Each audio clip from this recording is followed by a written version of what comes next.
Bismillahirrahmanirrahim. Assalamualaikum warahmatullahi wabarakatuh. Waalaikumsalam Warahmatullahi warahmatullahi wabarakatuh. Alhamdulillahirabbil alamin wa bihi nasta'in wa ala umuri dunya waddin wassalatu wassalamu ala asyrafil anbiya'i wal mursalin wa ala alihi wa sahbihi ajma'in amma ba'du. Rabbi shrah li sadri wa yassir li amri wahlul 'uqdatam min lisani yafqahu qawli. Rabbi zidna ilma warzuqna fahma. Amin. Oke.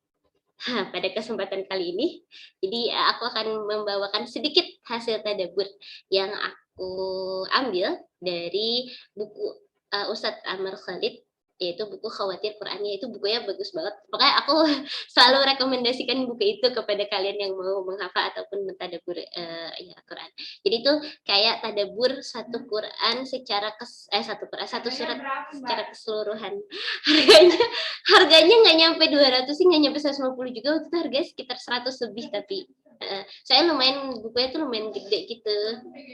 Kayak Kak Nur, iya Kak Nur juga udah punya kan ya, Kak Nur Bahmi.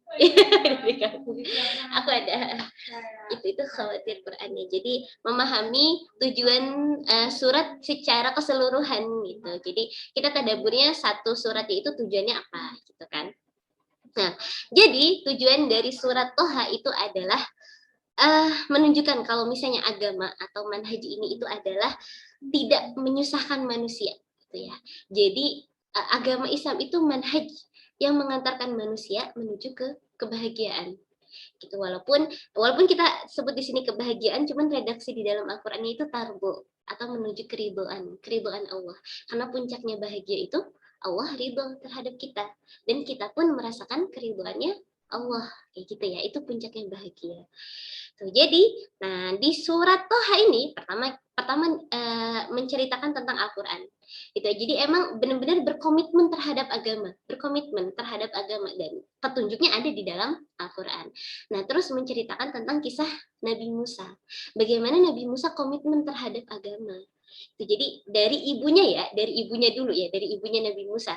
Waktu itu yang ada lagi zaman-zamannya anak pokoknya bayi yang laki-laki itu dibunuh gitu, ketika melahirkan pokoknya langsung dibunuh.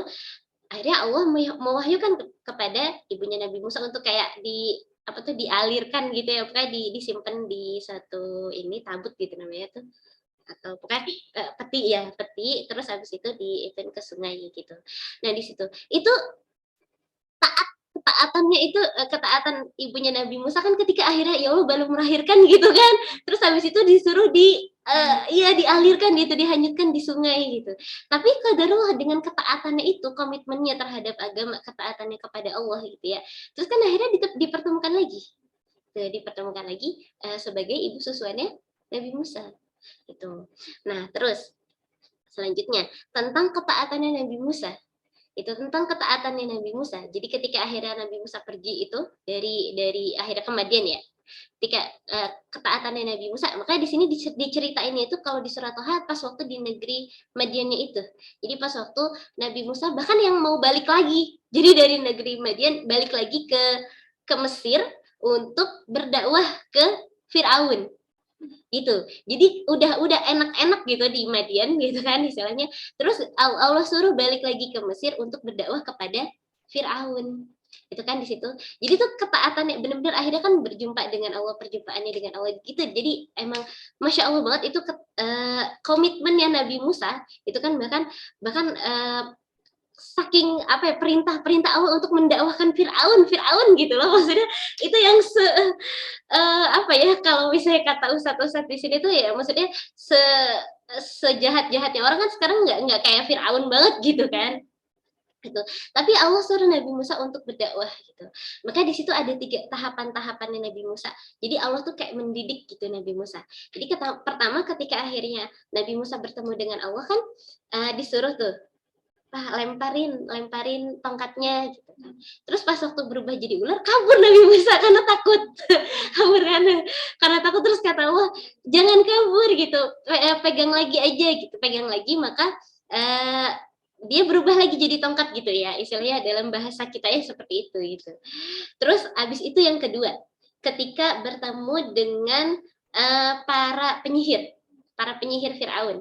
Para penyihir Firaun kan akhirnya kan nanya sama Nabi Musa, mau kamu duluan apa kita duluan yang ngelemparin tongkat gitu kan. Akhirnya kata Nabi Musa, yaudah kamu duluan deh gitu. Para penyihir itu akhirnya melemparkan tongkatnya gitu kan. Terus akhirnya kan jadi banyak tuh, jadi ular banyak. Nah di situ Nabi Musa merasakan takut juga. Merasakan takut juga, cuman nggak kayak yang di awal. Kalau yang di awal kan kabur kan, maksudnya itu gitu. Di bukunya Amr Khalid juga disebutin kalau di awal tuh kabur gitu. Nah untuk yang sekarang tuh kayak cuman merasa takut gitu, tapi tetap di situ. Makanya Allah bilang jangan takut, lemparin aja tongkatmu. Maka ketika dilemparkan itu kan akhirnya jadi ular, terus yang akhirnya makan semua ular-ular yang kecilnya itu. Gitu. Itu pelajaran yang kedua, pendidikan Allah kepada Nabi Musa. Terus yang ketiganya itu ketika dikejar-kejar sama Firaun, terus nyampe di laut. Nah, kejar-kejar Firaun, nyampe di laut. Nah, itu kan kalau misalnya kaumnya tuh udah gimana nih gitu kan, pokoknya udah takut banget gitu. Terus tadi situ Nabi Musa bisa merasa tenang, Allah bersama saya gitu kan. Kan Nabi Musa tuh bilang akhirnya, bukan kan kalau Nabi Muhammad inna waha ma'ana gitu kan ya. Maksudnya sesungguhnya Allah itu bersama dengan kami, bersama dengan orang-orang yang sabar gitu. Tapi kalau misalnya Nabi Musa redaksinya tuh gini, inna robbi, pokoknya apa ya, redaksinya tuh Allah bersama saya gitu. Jadi bukan bersama kita. Karena kaumnya tuh kayak gitu kan, khawatir, takut dan lain sebagainya gitu. Jadi Tuhanku bersama denganku gitu, biasanya kayak gitu. Jadi ketika itu akhirnya Allah wahyukan kan buat pukul tongkatnya, akhirnya kebuka lah gitu itu lautan. Nah itu menunjukkan ketika akhirnya kita berkomitmen terhadap agama, insya Allah akan ada jalan, insya Allah akan bantu kayak gitu ya. Jadi entah bagaimanapun akhirnya gitu, dengan jalan apapun insya Allah akan bantu gitu. Di situ cerita tentang Nabi Musa, yaitu kisah teladan. Nah terus akibatnya yang melanggar bagaimana? Kita emang nggak selalu bisa, maksudnya taat sekali dengan aturan. Nah, di sini juga ada cerita yang kedua. Cerita tentang Nabi Adam gitu. Cerita tentang Nabi Adam. Allah tuh udah ngasih tahu ke Nabi Adam ini ketika akhirnya diperintahkan malaikat untuk bersujud gitu ya, malaikat dan jin untuk bersujud kepada Nabi Adam. Itu kan jin, dia kan jin atau iblis kali ya, iblis nggak mau bersujud. Terus Allah bilang ini nih iblis nih, dia nggak mau bersujud nih, ini musuh kamu gitu. Jangan sampai dia ini mengeluarkan kamu dari surga gitu. Qadarullah. Ya maksudnya ternyata terbuai juga gitu kan, ternyata terbuai juga Nabi Adam oleh rayuan atau bujukan iblis itu, jadi akhirnya makan buah khudi gitu. Tapi di situ langsung bertobat, terus akhirnya Allah suruh Nabi Adam itu untuk turun ke bumi gitu kan. Jadi itu taat ya, ketaatan. Jadi ketika kita melanggar gitu ya, nauzubillah, maksudnya ketika ada suatu keadaan di mana emang kita udah enggak sanggup, terus bahkan akhirnya melanggar atau menyeleweng, langsunglah di situ tobat seperti tobatnya Nabi Adam gitu. Jadi langsung di situ bahkan Allah tuh menyebutkan yang menerima tobatnya itu dengan redaksi depan itu ada fa gitu, fataba alaihi. Jadi langsung diterima gitu, langsung diterima tobatnya Nabi Adam. Itu ketika itu ya itu jadi cerita yang melanggar terhadap agama ini atau komitmen terhadap agama, manhaj agama ini, itu dari dunia itu udah kehidupannya sempit gitu. Jadi bolehlah dia punya harta misalnya banyak banget gitu, atau misalnya punya kekuasaan yang tinggi banget gitu, tapi tetap aja hatinya sempit, kehidupannya sempit. Jadi semua yang dia punya itu nggak membuat dirinya tuh merasa tentram, nggak membuat hatinya tuh ngerasa bahagia gitu. Mungkin Antones sering juga dapat cerita-cerita yang kaya tapi akhirnya jadi bunuh diri, yang ini ya, maksudnya itu banyak banget gitu ya, karena dia itu tadi, dia melanggar aturan-aturan Allah gitu ya. Nah, gimana caranya untuk mendapatkan kebahagiaan? Di situ ada juga di akhir Quran surat Thaha itu, pertama bersabar ya, fasbir ala ma yaquluna, pokoknya bersabar diapa-apain. Di sini perintahnya kepada Rasulullah gitu kan. Jadi orang Quraisy ngapa-ngapain ya udah sabar gitu. Sabar. Terus yang kedua bertasbih ya, atau berzikir yang mengingat Allah. Yang ketiga, jangan berlama-lama atau kayak menyenangi kehidupan, kenikmatan dunia. Di situ disebutnya tamudana. Tamudana, madda yang mudu itu menjulurkan tangan. Tapi di sini madda itu menjulurkan, tapi di sini menjulurkannya mata gitu. Jadi jangan ya gitu. Jadi jangan menjulurkan matamu itu ke kenikmatan dunia. Kayak gitu. Terus dan wa'mur ahlaka bis salati wastabir 'alaiha salat, dan bersabar gitu ya. Insya Allah dengan ketaatan kita kepada Allah itu akan menghantarkan kita kepada keriduannya gitu, atau kebahagiaannya tuh. Nah, tentang komitmen terhadap agama ini, jadi ada sedikit entahlah ya, aku jadi mikir sedikit gitu tentang cerita di pas bulan Ramadan atau Lebaran kemarin. Itu kan akhirnya banyak juga yang nanyain, "Udah punya calon belum?" Gitu kan, akhirnya gitu kan. Terus kayak bahkan ya oke lah kalau misalnya pertanyaannya, "Udah punya calon belum?" Gitu kan. Ini ada juga yang nanya, "Punya pacar apa enggak?" Gitu kan. "Punya pacar apa enggak?" Gitu kan. Atau disebutnya kalau dalam bahasa Sunda tuh kabogoh gitu. "Itu punya pacar enggak?" Gitu. Terus langsung aku jawabnya, "Kan nggak boleh pacaran." Gitu. "Ya iyalah, tapi kan ini mau nikah." Gitu kan. Maksudnya ya mungkin mungkin yang kita lihat, mungkin yang, atau mungkin terbersit lah ya dalam pikiran kita kayak, kok orang yang pacaran kayak maksudnya cepet banget nikahnya gitu kan, yang ini. Mungkin ada bersitan orang gitu kan, maksudnya, oh ya udah pacaran dulu terus baru akhirnya nikah gitu. Itu enggak kayak gitu. Ya jadi kita komitmen aja dulu terhadap agama. Agama bilang kalau misalnya udah nggak usah pacaran. Itu kan udah kayak gini, itu agama bilang ya udah membatasi hubungan antara perempuan dan laki-laki itu seperti apa itu udah dijelaskan di dalam agama. Itu masalah antara jodoh gitu ya. Itu ketika akhirnya sudah diikhtiarkan, sudah ini, ya udah terima dulu, berarti bukan waktu yang tepat kayak gitu. Itu aja gitu ya. Jadi insya Allah itu tidak akan dengan kita komitmen gitu, dengan kita komitmen terhadap agama, komitmen terhadap aturan-aturan Allah, insya Allah nggak akan menghantarkan kita kepada kesengsaraan gitu. Jadi ya udah begitu. Ya sama waktu Lebaran juga ada seorang ayah yang memperkenalkan teman, apa ya, atau kita bilang pacar kali ya, pacar anaknya gitu ya. Dia kenalin gitu kan sama ke keluarga tuh semuanya dikenalin gitu, ini gitu, bangga gitu kan. Dia punya dia laki-laki itu dari Surabaya. Laki-laki itu dari Surabaya ke Bogor. Kan jauh banget kan? Ya. Dia pakai duit sendiri, dia udah kerja gitu kan. Dari Surabaya ke Bogor. Oke lah gitu kan. Ya udah itu mungkin calon. Tapi pas waktu ditanya, aneh. Emang udah siap? Aku nanya ke anaknya. Udah siap buat nikah? Enggak, orang kata bapak juga harus kuliah dulu gitu kan. Situ gitu. Ternyata dia baru kuliah, anak perempuannya baru kuliah semester, sekarang mau masuk semester 2 berarti ya. Ya Allah. Gitu. Aku bilang, "Emang udah siap buat nikah?" "Enggak, orang mau kuliah dulu, lagian kata bapak juga mau kuliah dulu," gitu kan, gitu. Terus aku nanya ke, ya kalau kalau aku kan deketnya ya sama perempuannya lah ya gitu. Sama cowoknya baru tahu, baru ngelihat juga ya pas waktu dikenalin itu. "Emang dia mau serius?" Gitu kan. Aku bilang gitu, "Sampai ke sini segala." Aku bilang gitu. Ya oke lah dari Surabaya gitu kan. Maksudnya enggak masuk di akal sih maksudnya dari Surabaya ke sini kan jauh banget kan. Udah gitu ongkosnya kan lumayan juga gitu loh. Terus habis itu katanya sih dia juga mau kuliah dulu gitu. Dia tuh lulusan SMK, terus habis itu udah kerja gitu kan, pokoknya di konstruksi bangunan gitu. Terus habis itu katanya sih dia mau kuliah dulu. Terus dalam benak aku, kalau mau kuliah dulu terus ngapain ke sini gitu kan.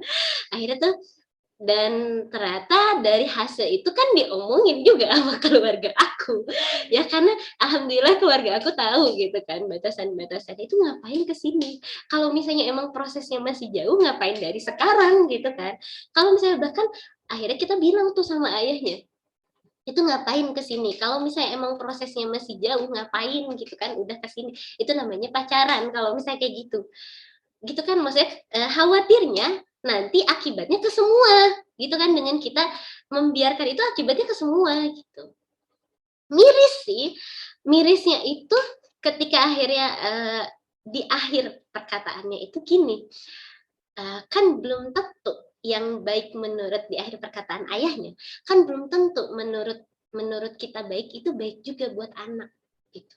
Terus habis itu, ayahnya bilang, "Ya mendingan begini, terang-terangan gitu depan orang tua daripada entar jadi sembunyi-sembunyi."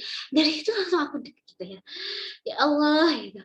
Maksudnya dengan kita ikut aturan Allah gitu ya, dengan kita ikut aturan apa yang telah ditetapkan bagaimana hubungan antara laki-laki dan perempuan itu, ya itu baik gitu loh untuk semua gitu loh. Itu baik untuk semua, cuman emang gimana kita ngejalaninnya gitu kan. Gimana akhirnya kita memberikan pemahaman gitu, pemahaman kepada anaknya gitu kan, kepada ininya. Gitu, di situ aku kayak miris aja ya Allah gitu.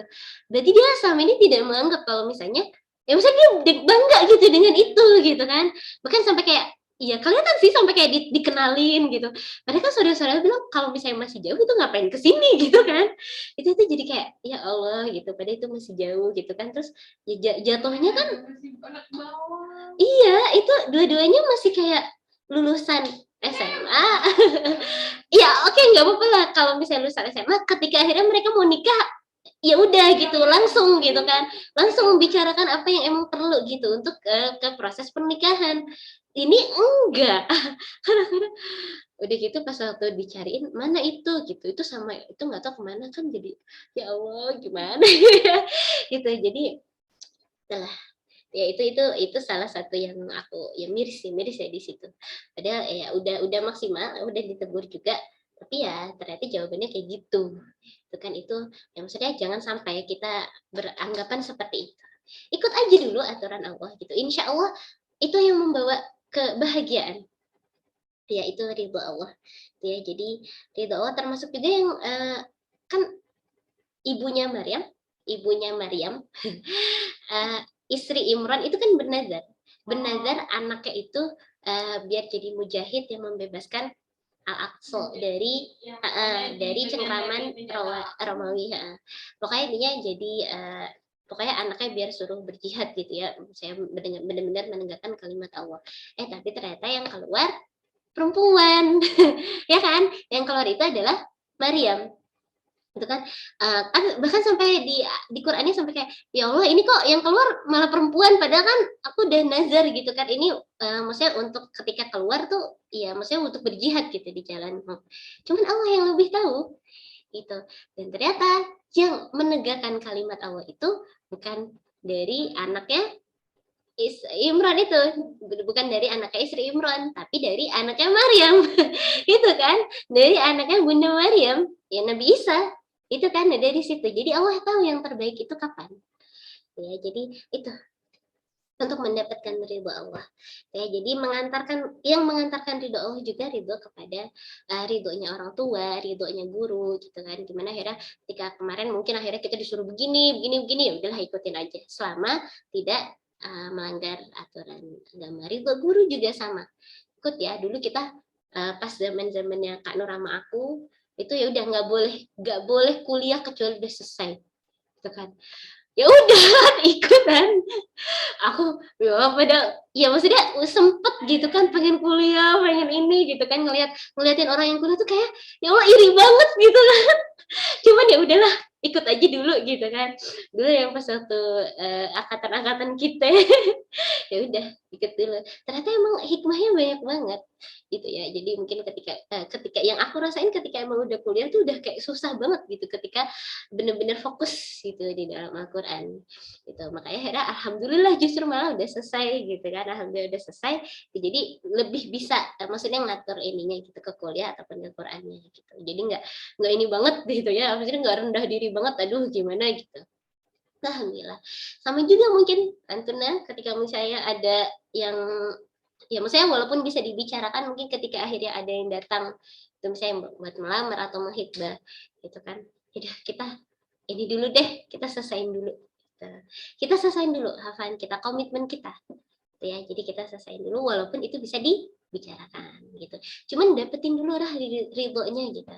Ridho guru dapetin dulu, gitu. Baru nanti insya Allah kedepannya akan lancar. Itu ya. Itu jadi itu yang mau aku sampaikan. Jadi tentang ridho. Jadi puncak kebahagiaan kita itu adalah ridho pada keadaan diri dan kehidupan, dan ridho kepada Allah dan merasakan keridhoannya gitu. Jadi itu ridho. Jadi entah itu baik ataupun buruk gitu ya. Kan yang saya ridho untuk mencapai ridhonya Allah gitu, atau Allah ridho terhadap kita kan nggak harus kita akhirnya dipenuhi, maksudnya kehidupan kita dipenuhi bunga gitu, nggak ada akhirnya ujian dan masalah atau kesedihan, itu pasti selalu ada menghampiri gitu ya, itu ujian. Nah, yang kita yakin mau baik ataupun buruk, insya Allah ini yang terbaik gitu buat kita. Aja, itu aja dari tadabbur kita hari ini tentang surat Thaha. Semoga kita dipertemukan, kita semua dipertemukan kepada surat itu gitu ya, untuk menghafalnya. Insya Allah mudah gitu. Bahkan yang sama ini sulit, insya Allah ketika di surat itu Thaha ataupun Maryam mudah. Oke, itu enak banget gitu ya. Makanya cepat-cepatlah menuju surat itu. Oke, jazakumullahu khairan. Cukup. Jazakumullahu khairan, cepat. Wabillahi taufiq wa hidayah. Wassalamualaikum warahmatullahi wabarakatuh. Waalaikumsalam. Oke.